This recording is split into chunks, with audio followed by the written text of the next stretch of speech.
donner en cette soirée. Dans le saint nom de Jésus, le nom le plus élevé au-dessus de tout nom, le nom que nous proclamons et déclarons comme seule source de salut. Et c'est le nom que nous acclamons en cette soirée. Acclame bien pour Jésus. Acclame bien pour Jésus. Plus fort que ça pour Jésus.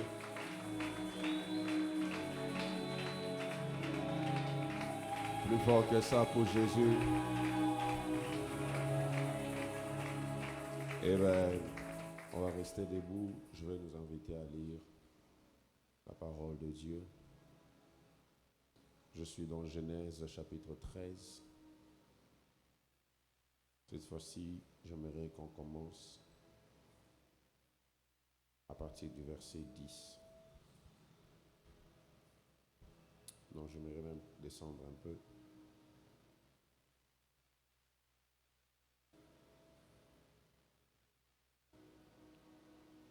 J'aimerais descendre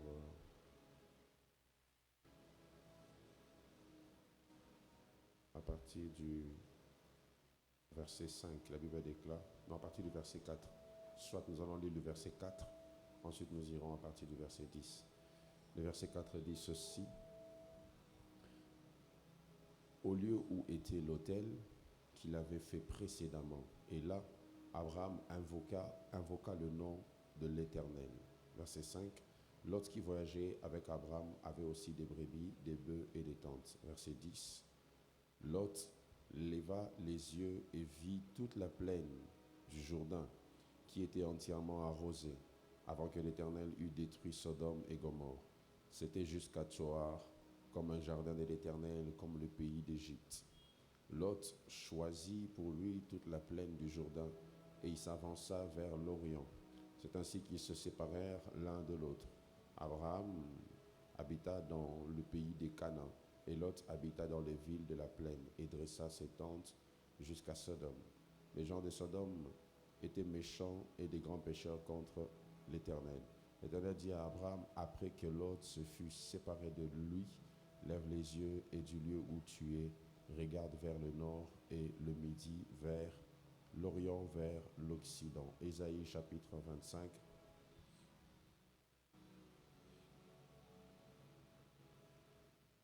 Ésaïe 25, versets 7 à 8. La parole de Dieu déclare, est-ce que vous avez trouvé? C'est où est ta Bible?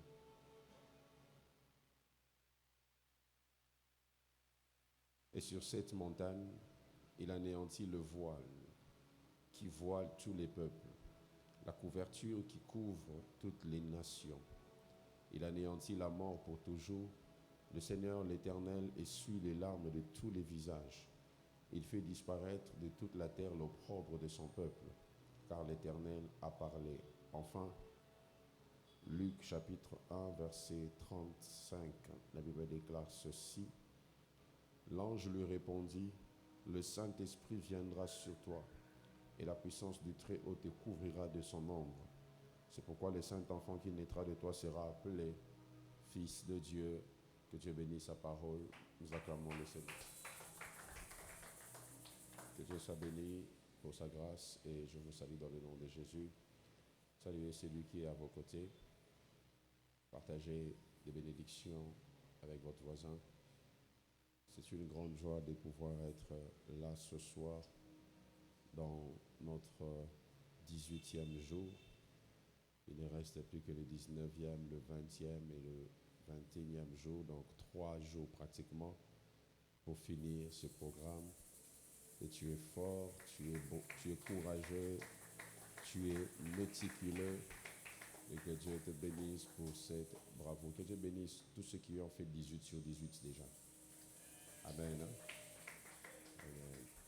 Depuis hier, je nous parlais de ce sous-thème que j'ai intitulé « Le voile qui empêche de voir ». Et je nous ai dit beaucoup de choses pour nous faire comprendre que des fois, la chose qui nous empêche de voir Jésus, c'est simplement le voile qui se met au-devant de nous. Et je nous ai fait comprendre la signification spirituelle du voile qui est simplement une notion qui désigne une influence pesant sur une personne, les empêchant de voir la manifestation de Dieu. La notion du voile est une notion qui consiste à couvrir une personne. La notion du voile consiste à couvrir, mais le voile satanique couvre afin d'empêcher de voir. Et je vous avais dit que le voile se manifeste de 3 manières, selon ce qu'Ésaïe 25 dit, et j'avais parlé premièrement de, quelqu'un peut me rappeler, on a parlé de la mort, ensuite on a parlé de la mauvaise température. Quand vous avez un voile sur vous, votre vie deviendra une vie de pleurs, une vie de tristesse, et j'avais aussi parlé de mauvais résultats dans la vie. Et vous verrez que lorsque Dieu appelle Abraham, Abraham a quitté son pays, sa patrie, la maison de son père avec un voile. Et ce voile était un homme qui s'appelait Lot, parce que justement, Lot veut dire voile ou couverture. Et à cause de cela, vous verrez dans Genèse 13, 4 que nous avons lu, Abraham, la Bible dit qu'il a invoqué l'Éternel là où il avait dressé un autel. Mais Dieu n'a pas répondu. Mais après la séparation de Lot et Abraham, au verset 14, vous verrez que là, Dieu a dit à Abraham, lève tes yeux et regarde. C'est après qu'il se soit séparé du voile. Bien qu'il y avait un autel, bien qu'il avait invoqué Dieu, il n'avait eu aucune réponse. Et vous devez être capable dans votre vie de pouvoir analyser les hommes qui emmènent le voile, les hommes qui sont comme des voiles qui vous empêchent de voir. Lot, lorsque Abraham a voulu faire le choix, ce choix a été poussé par des disputes entre ses serviteurs et ceux de Lot. Déjà, vous devez savoir, lorsqu'un homme joue le rôle d'un voile dans votre vie, cette personne emmènera plusieurs tensions dans votre vie, plusieurs incompréhensions, plusieurs disputes.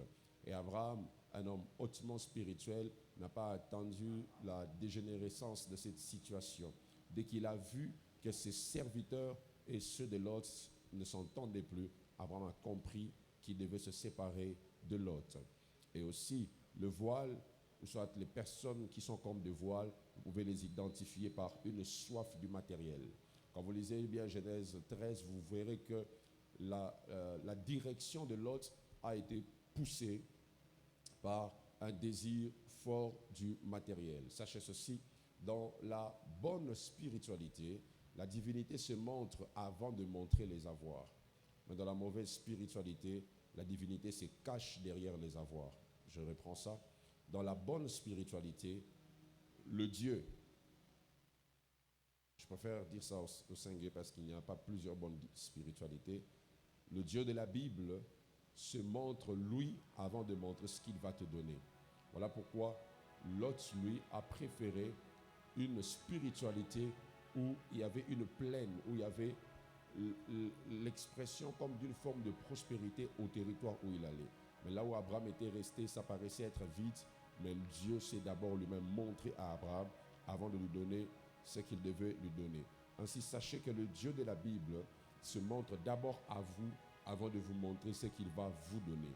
Et Lot était un homme amoureux du matériel. Lot était amoureux des choses de ce monde. Si vous regardez dans Genèse 18 ou 19, même quand on est venu le sortir de Sodome et Gomorrhe, parce que là, la Bible précise depuis Genèse 13 que c'était un lieu où les gens péchaient.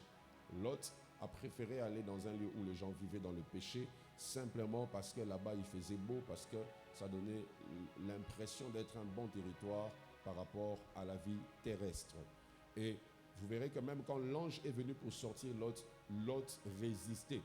L'ange a dû le presser pour qu'il sorte de ce territoire. Donc Lot était comme un homme qui avait le voile, pas comme, mais un homme qui avait réellement le voile sur lui. Et ce voile l'empêchait de pouvoir apprécier ce qu'il devait recevoir. Mais quand je préparais ce message, je me suis donné l'exercice de mettre en parallèle Lot et Ruth la Moabite, parce que Ruth est née de cette relation illicite que Lot a eue avec ses propres filles. D'ailleurs, d'autres commentateurs bibliques disent à l'unanimité que Lot provoquait même ses propres filles pour avoir des relations abusives avec elles. Et par contre, Ruth, qui est sortie de cette lignée, n'avait pas les yeux tournés sur les matériels. Ruth a suivi une Naomi qui ne pouvait plus lui donner quelque chose. Et derrière ce qui n'avait rien à lui présenter, se cachait un grand mariage par lequel la lignée du Messie même est sortie. Ruth n'avait pas les yeux braqués sur les choses de ce monde. Alors, c'est important que vous sachiez que lorsque vous avez ce voile qui peut être la soif du matériel, qui peut être le péché, qui peut être la luxure, tout ce que vous voulez, vous pouvez être empêché de voir Jésus.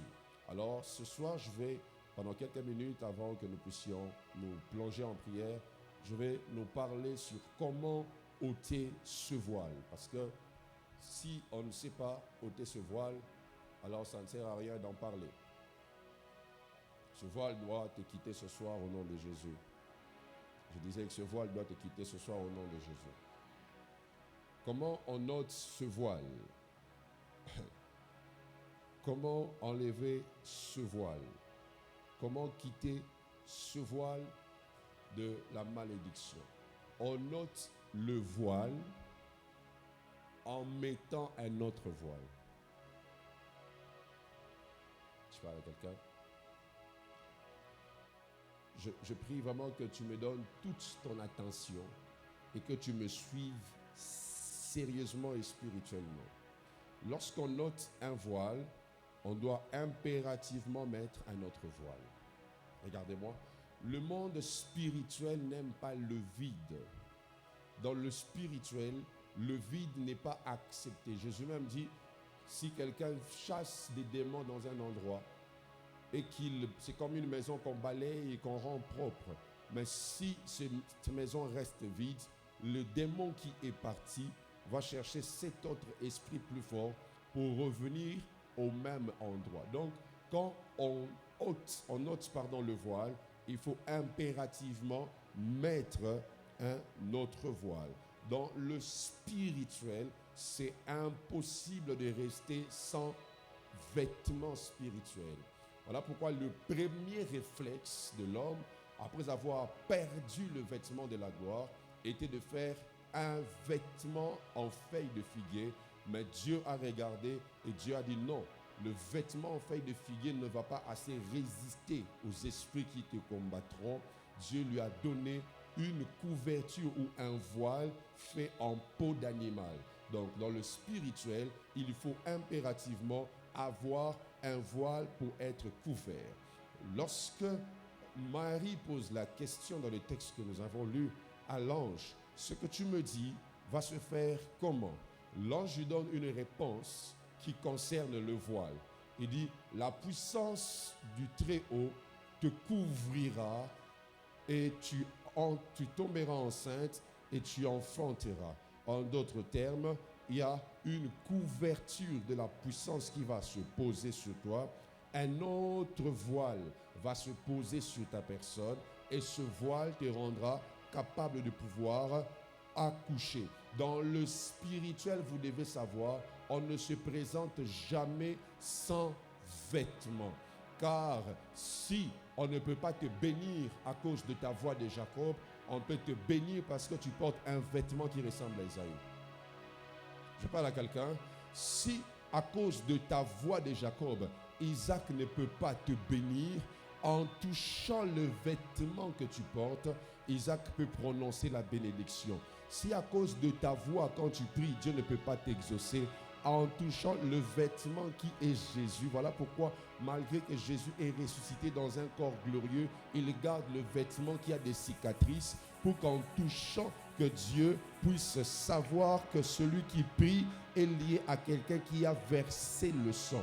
Donc, à chaque fois qu'il y a une manifestation spirituelle, je peux vous en parler dans toute la Bible, vous verrez qu'il y a toujours présence de vêtements. Il y a toujours des vêtements que l'on place pour que quelque chose puisse arriver dans le spirituel. Donc chaque fois que Dieu veut faire, ou même quand Dieu vous promet quelque chose, il relâche une couverture. Et cette couverture se pose sur vous comme un poids spirituel qui va vous accompagner. Voilà pourquoi dans 2 Rois, il y a un homme qui s'est battu en suivant son père simplement pour avoir une couverture. À cause de cette couverture, je vais vous le faire voir en avançant, le Jourdain a obéi à Élisée parce que quand le Jourdain a vu Élisée, le Jourdain a senti l'odeur de celui qui portait le manteau. En vrai, quand Élie traversait le Jourdain avec Élisée, il présentait Élisée aux esprits des eaux pour qu'en rentrant par là, que les esprits puissent le reconnaître. Dis avec moi le vêtement.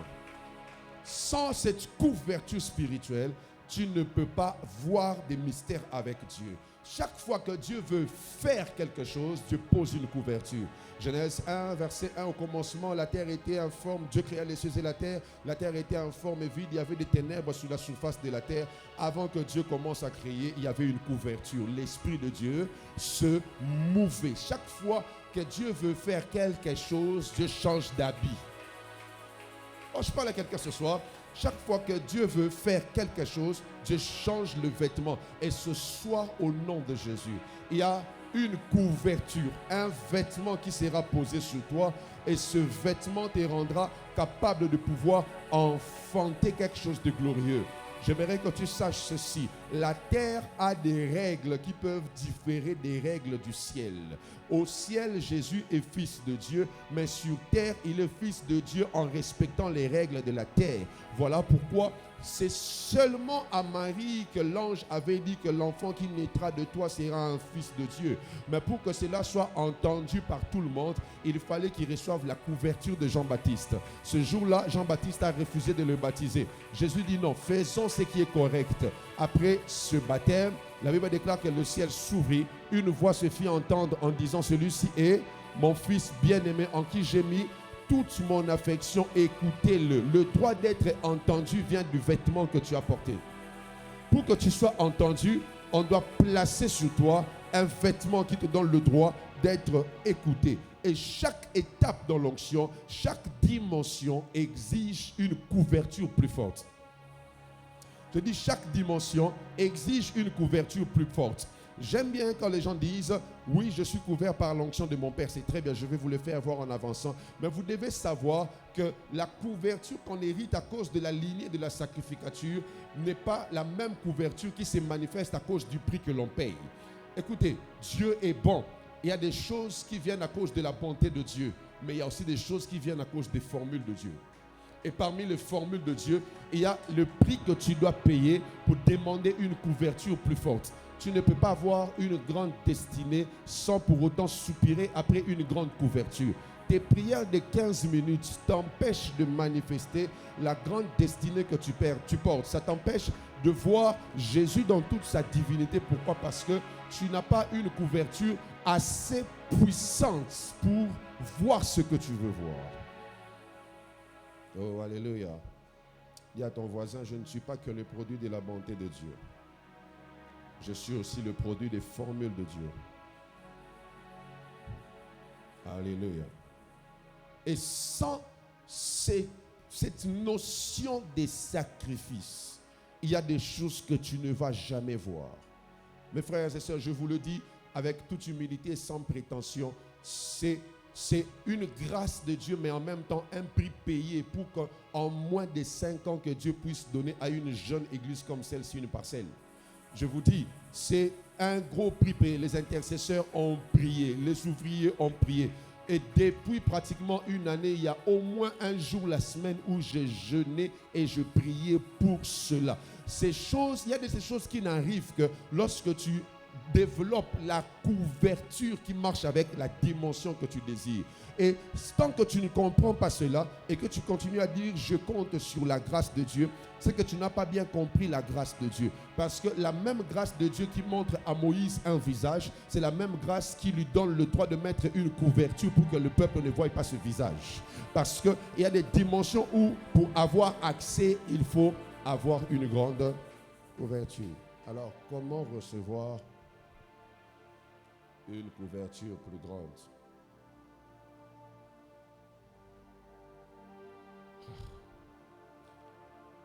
La première des choses, pour recevoir une grande couverture de Dieu, recevez d'abord la puissance de l'évangile.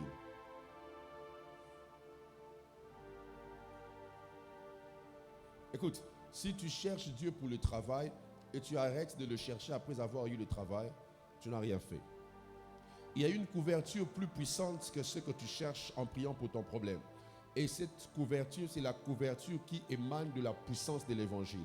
L'apôtre Paul dit, je n'ai point honte de l'évangile, car elle est une puissance de Dieu pour quiconque croit, pour le salut de quiconque croit. Il y a une couverture qui se dégage par la puissance de l'évangile. Voilà pourquoi il y a de ces péchés, tu peux lutter avec pendant 5-10 ans. Tant que tu n'as pas découvert la puissance qu'il y a dans l'évangile, tu ne vas pas arrêter avec ce péché-là. Mais dès le moment où la puissance de l'évangile pénètre en toi, alors là, tu te rendras compte comment je n'arrivais pas à arrêter avec la masturbation, mais j'ai pu directement arrêter comme ça. Comment je n'arrivais pas à arrêter avec le vol, comment je n'arrivais pas à arrêter avec la colère, comment je n'arrivais pas à arrêter avec la dépression. Mais depuis le jour où j'ai entendu l'évangile, toutes ces choses m'ont quitté. Simplement parce qu'il y a une puissance qui se cache derrière l'évangile. Et quand tu reçois l'évangile de Jésus-Christ, alors là, tu invites une couverture sur toi. Et ce soir, Dieu m'a dit une chose, c'est qu'il y a des gens qui doivent vivre la puissance de la couverture de l'évangile afin que tu arrêtes avec la vie de péché qui te tourmente pendant longtemps, afin que tu arrêtes avec ces désirs, ces choses du monde qui t'emmènent et qui cherchent à t'égarer de la voie de Dieu. Ce soir, j'aimerais aussi prier avec quelqu'un qui se rend compte qu'il y a des choses qu'il essaye d'arrêter, mais qui ne s'arrêtent pas. Ce soir, la puissance de l'évangile est là pour que tu saches qu'il est possible sans désintoxication que tu arrêtes à fumer. Il est possible sans que l'on te fasse beaucoup de cérémonies que tu arrêtes de prendre de l'alcool. Il est possible, ces choses sont possibles si seulement tu arrives à comprendre qu'il y a une puissance dans l'évangile. Une puissance dans l'évangile. J'ai dit une puissance dans l'évangile. Et la puissance qu'il y a dans l'évangile peut faire que toutes ces choses qui t'accablent, toutes ces choses qui ne veulent pas te quitter, toutes ces choses qui te perturbent puissent quitter ta vie. Et ce soir, Dieu a besoin du cri de quelqu'un qui se rend compte qu'il y a de force et de puissance qui opèrent encore en lui et qui n'ont besoin que d'entendre le cri de quelqu'un qui a été connecté à la puissance de l'évangile. Et ce cri va emmener la manifestation d'une couverture spirituelle plus forte. Et j'aimerais te dire, l'évangile, c'est croire en la mort et en la résurrection de Jésus. Et quand tu crois en la mort et en la résurrection de Jésus, tu invites la plus grande puissance. Parce que toute la concentration de la puissance la plus élevée de Dieu a été manifestée pour que Jésus ressuscite des morts. Alors, quand tu crois en la puissance de l'évangile, tu crois à l'apothéose de la puissance. Tu crois au niveau le plus élevé de la puissance, au sommet de la puissance. Il n'y a pas une plus grande manifestation de la puissance de Dieu que celle qui s'est manifestée pour que Christ ressuscite des morts. C'est là que Dieu avait déployé toute sa puissance. Et quand tu crois en l'évangile, alors là tu es face à une grande couverture qui peut ôter toute forme de couverture que tu portes. Et dans le nom de Jésus, je prie ce soir que la puissance de l'évangile se pose sur toi. Tu me donnes un amen? Je dis que la puissance de l'évangile se pose sur toi. Alléluia. Deuxièmement, je vais aller vite. Dis à ton voisin, ce soir, Dieu ôte la puissance du péché sur toi. Oh, dis-le bien, ce soir, Dieu ôte la puissance du péché sur toi. Dis avec moi, Seigneur Jésus, que la puissance de l'évangile tue en moi la vie de péché. Dis-le, Seigneur Jésus, je crie à toi, afin que la puissance de l'évangile puisse détruire la puissance du péché en moi. Deuxièmement, pour recevoir ou manifester la couverture de Dieu, c'est par les alliances. Et il y a quelque chose de merveilleux que j'ai vu dans Genèse 22. Cette histoire raconte la rencontre de Dieu avec Abraham, où Dieu demanda à Abraham d'aller offrir Isaac en holocauste. Et quand je lisais ce texte, je me suis rendu compte que en soi, Abraham n'était pas le seul stérile de sa famille. Écoutez ce que Genèse 22, à partir du verset 20 dit. Après ces choses, donc après qu'Abraham ait eu donné à Dieu Isaac, on fit à Abraham un rapport en disant, voici Milca a aussi enfanté. des fils à Nachor, ton frère. Ça veut dire, même la femme du frère d'Abraham n'avait pas d'enfant. Je parle à quelqu'un. Donc, là, je vous ai dit hier que la couverture ou soit le voile est une influence spirituelle qui peut couvrir une famille ou un individu. Donc vous verrez que dans la famille d'Abraham, Abraham n'était pas le seul homme qui souffrait de la stérilité. Même son frère Nachor souffrait aussi de la stérilité. Mais après qu'Abraham eut traité une alliance avec Dieu, la Bible déclare qu'on lui rapporta que même la femme d'Abraham, de Nachor, avait enfanté des enfants à son frère. Cela veut dire que l'alliance qu'Abraham avait traitée était une couverture sur toute sa famille. J'aime comment Jacob répond à Laban. Il dit, si je n'eusse eu pour moi le Dieu de mon père Abraham, celui que craint Isaac, tu m'aurais déjà fait du mal. Ça veut dire, il y a des choses qui n'arrivent pas lorsqu'on est couvert par une alliance. Que le Dieu des alliances te couvre. Je dis que le Dieu des alliances te couvre. Troisièmement,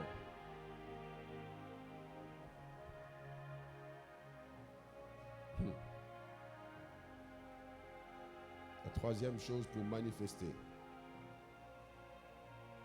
Oh yes. La troisième des choses qui vient lorsque Dieu nous couvre de son voile.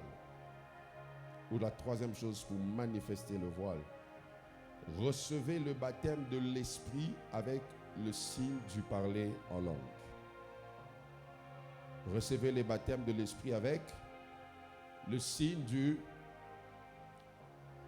À chaque fois que vous entrez dans le domaine de l'invisible ou dans le domaine du spirituel pour prier, sachez que vous entrez dans un environnement inconnu, un environnement de mystère.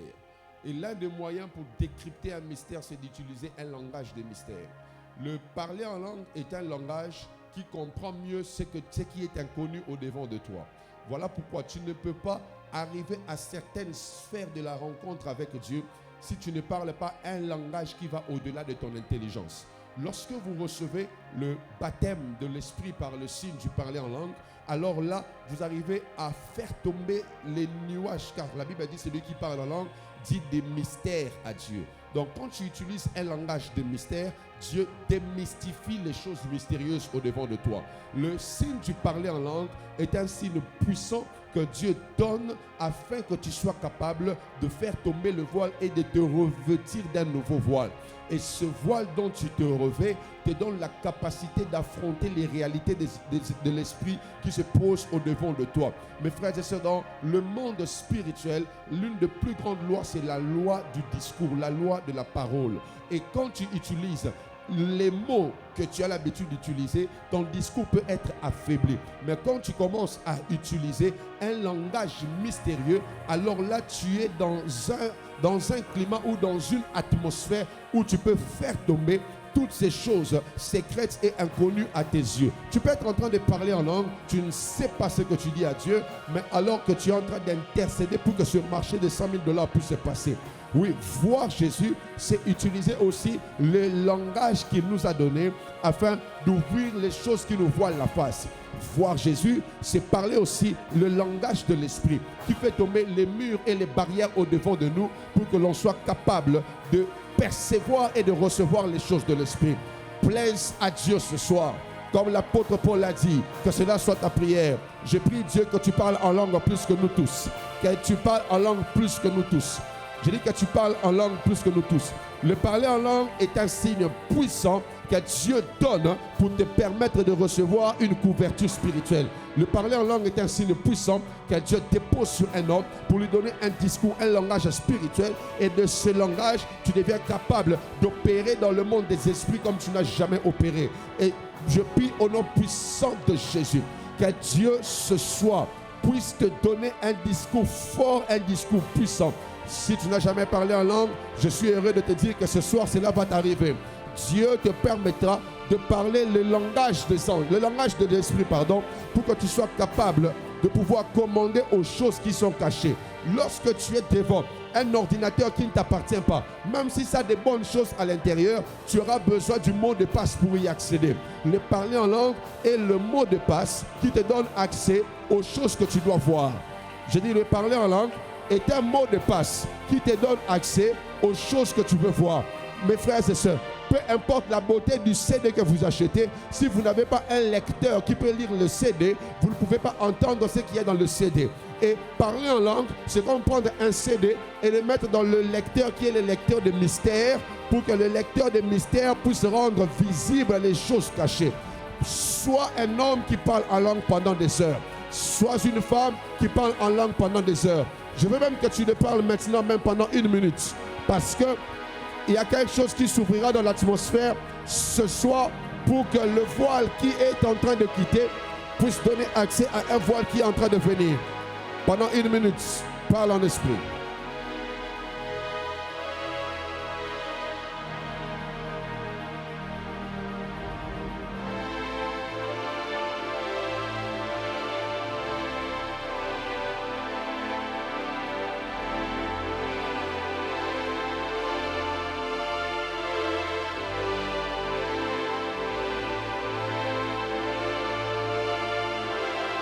Parle, parle.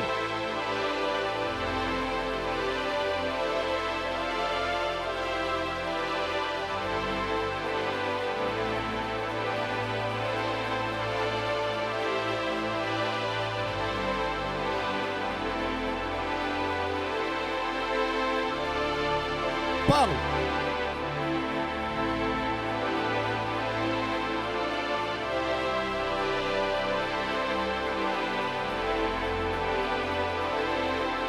Tu ne sais pas ce qui est en train de se passer pendant que tu parles.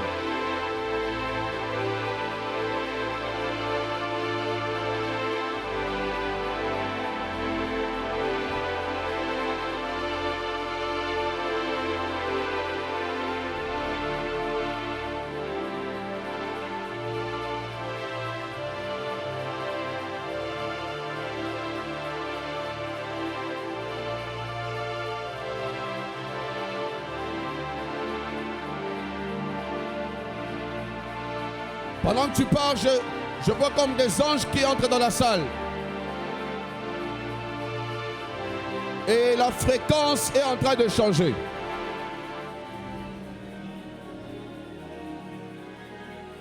La fréquence est en train de changer.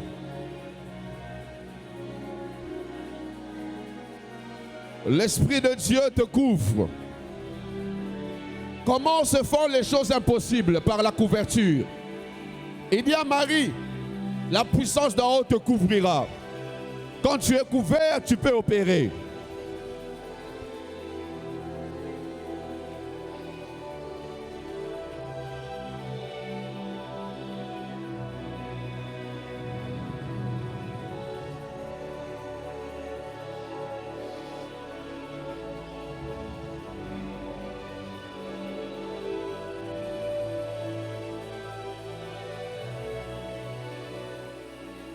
Reste dans cette atmosphère.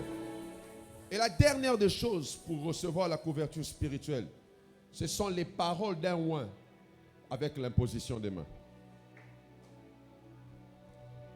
L'imposition des mains, mes frères et sœurs, est un mystère. Sachez ceci. Dans le domaine de couverture spirituelle, il y a des hommes qui doivent te donner accès à ce que tu veux avoir comme couverture. Pourquoi le Jourdain s'est ouvert au devant d'Élisée? Parce qu'il portait la couverture d'Élie. Et le Jourdain connaissait l'odeur d'Élie. Il y a des hommes dans le monde des esprits connaissent l'odeur. Il y a des hommes dont les démons connaissent l'odeur. Il y a des hommes, voilà pourquoi Jacob a dit, Isaac a dit, mais je sens l'odeur d'Ésaü, mais la voix que j'entends est la voix de Jacob, soit avec moi. C'est parce que dans le spirituel, un oint peut te donner accès. Il peut t'ouvrir la porte. Et quand vous lisez bien 2 Rois, chapitre 2, vous allez vous rendre compte d'une chose. Élisée n'a jamais reçu le manteau en regardant Élie monter. La Bible déclare, pendant qu'il parlait, le char de feu transporta Élie. Et quand Élisée commença à crier, mon père, char d'Israël et sa cavalerie. Pendant qu'il criait, la Bible dit qu'il déchira son manteau à lui, à deux. Et après avoir déchiré son manteau, il a vu le manteau d'Élie. Donc, Élie avait laissé le manteau, mais Élisée devait déchirer le manteau que lui portait. Tu ne peux pas accéder à une nouvelle dimension si tu n'enlèves pas l'ancienne dimension. Et pour accéder à la nouvelle dimension, on doit jeter pour toi la nouvelle dimension. Les paroles d'un roi sont des paroles puissantes qui peuvent te donner accès à une nouvelle dimension de ta vie. Les paroles d'un roi peuvent changer les choses autour de toi. Les paroles d'un roi ont la capacité que même s'il a parlé par erreur, ça va se faire. Quand un roi parle sur toi, quand il pose sa main sur toi, il te couvre d'un manteau plus fort. Et ce soir, j'imposerai les mains à quiconque veut. Parce que je crois que les mains d'un roi qui se posent sur un corps amènent quelque chose de nouveau. Il y a une autorité, mes frères et sœurs, que Dieu a mis derrière les paroles d'un roi. Cette autorité peut faire fléchir les esprits, les réalités, les forces des ténèbres qui se cachent derrière ta vie. Voilà pourquoi je l'ai dit. Lorsque Élie a pris Élisée et a traversé avec lui le Jourdain, il a présenté Élisée aux esprits des eaux pour dire quand il y reviendra et qu'il frappera, ne résistez pas, ouvrez-vous. Je prie ce soir afin que tu traverses avec moi dans une nouvelle dimension. Et quand tu rentreras par là, que les démons sentent, que les démons sentent que tu portes l'odeur de quelqu'un qui fléchit ses genoux pendant des heures. Que les démons sentent que tu portes l'odeur de quelqu'un qui prie et cherche Dieu. Que les démons sentent que tu portes l'odeur d'un homme de prière. Que les démons sentent que tu portes l'odeur d'une femme de prière. Dans la bouche d'un roi, se cachent des paroles qui activent le mouvement des esprits. Dans la bouche d'un roi se cachent des paroles qui peuvent faire fléchir toute une armée du diable. Dans la bouche d'un roi se cache un circuit bien tracé de la manifestation de la puissance de Dieu. Et je crois qu'il y a une couverture qui est relâchée dans l'atmosphère. Quand un roi parle, il n'a pas besoin de ton avis. Même si Sarah se met à rire, ce qu'on a dit dans sa maison va arriver. Que tu le croies ou pas, tu vas réussir. Je dis que tu le croies ou pas, tu vas réussir. Je vais te démontrer quelque chose. La sœur qui est là, qu'elle reste là. Je vais te démontrer quelque chose. Je veux que tu sois debout. L'étanome kontarabayas. Embratamino me kando zinteleba. Rakatominenga lamande gebea. Ropekenema suta. Teledebenias. Nikanta là-bas. Écoutez ceci. Écoutez-moi avec vos oreilles de l'esprit. Juge chapitre 13. Juge chapitre 13. À partir du verset 21. La Bible déclare: l'ange de l'Éternel n'apparut plus à Manoach et à sa femme. Alors Manoach comprit que c'était l'ange de l'Éternel. Et il dit à sa femme: nous allons mourir car nous avons fait quoi?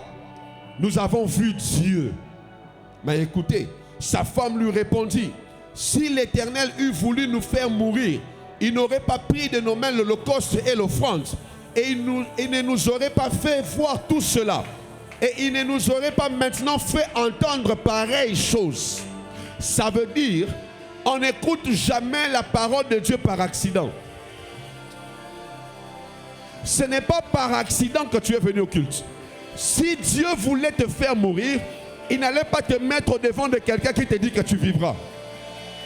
Si Dieu voulait te faire mourir, il ne t'aurait pas exposé à ce que je te dis maintenant. La parole d'un roi est accompagnée du discours de la puissance. Je vais vous le démontrer avant de laisser le micro au berger Dido. Seigneur, je prie en ce lieu, puisque tu m'as oint, que dans cette salle, que ton esprit voie. Seigneur, que ton esprit dans cette salle puisse voir des hommes et femmes qui avaient longtemps de longues batailles, mais à qui tu viens de donner la victoire ce soir.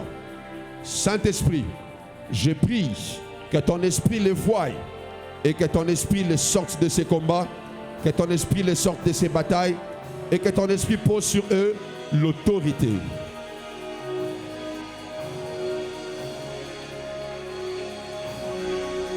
Le Saint-Esprit le sait, il connaît les concernés, il va les prendre, ne vous en faites pas.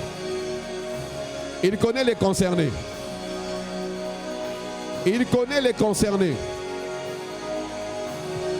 Et il les équipe de la puissance pour que ces batailles qu'ils traversaient puissent s'arrêter à partir de ce soir.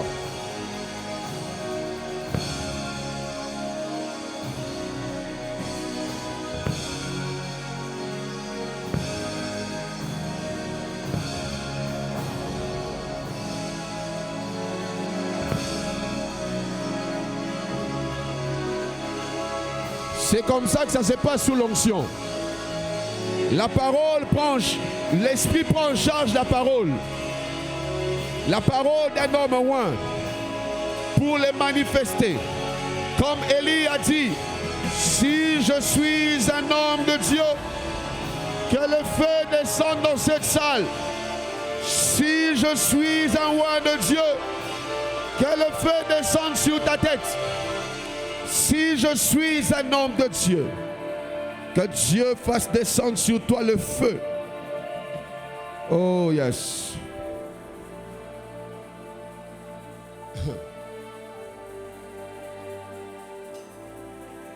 Ce feu donne aux hommes et femmes en ce lieu l'autorité sur les démons, l'autorité sur les esprits.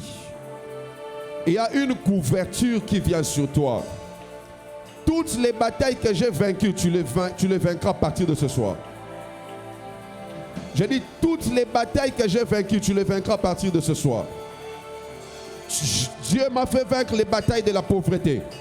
Dieu m'a fait vaincre les batailles de la stérilité. Dieu m'a fait vaincre les batailles du divorce. Dieu m'a fait vaincre les batailles de la mort précoce. Je les cite, oui, ça se fait déjà. Et dans différentes catégories où tu te trouves, l'Esprit sera en train de te donner simplement des victoires.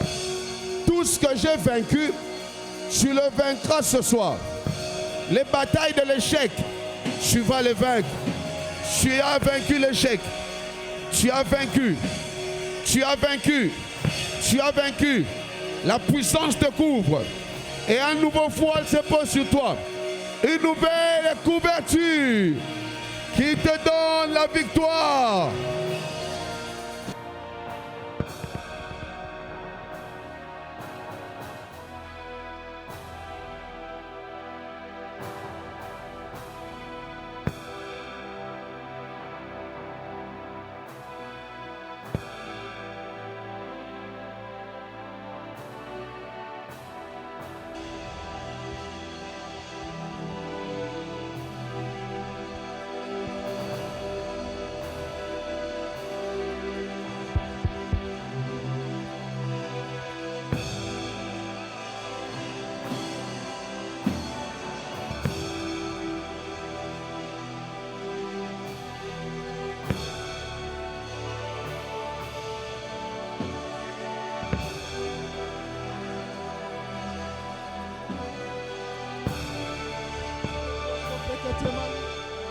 Shederebro Shakaya Baba Babo Sabradia Manda da Brada Basha